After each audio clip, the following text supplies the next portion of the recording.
Hi there. Welcome to another Tuesday Talk. Have you ever been in a relationship that seems one-sided? Chances are you would not categorize that as a good relationship. So what makes a good two-way relationship? You're about to find out, because today's topic is balancing the emotional bank account. Any successful relationship has a give and take. It needs to stay in balance. Think of it as a checkbook where you make deposits and later you make withdrawals as needed.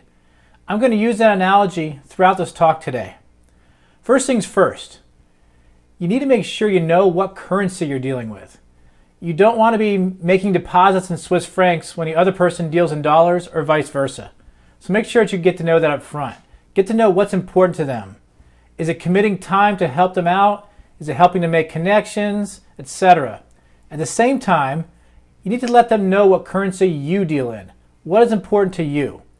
Making sure that you're making your deposits and withdrawals in something that's important to the other person is so important to making this whole thing work. Next, make sure your deposits and withdrawals are in line. If you find yourself asking a lot from them, making a lot of withdrawals, make sure that you give them what they need, or deposits also. Try to keep these well balanced, just as you would a checking account, or at least I hope you would with a checking account. It's also important to be consistent.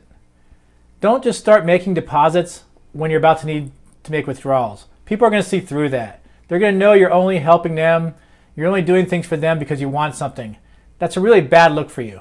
Make sure that you're proactive and consistent. Finally, make sure that you are not using counterfeit currency. Be authentic. A counterfeit deposit, things such as gratuitous brown nosing or an obviously quid pro quo approach, will be easily spotted and are going to be harmful to the relationship over time. So to recap, make sure that your emotional bank account is balanced.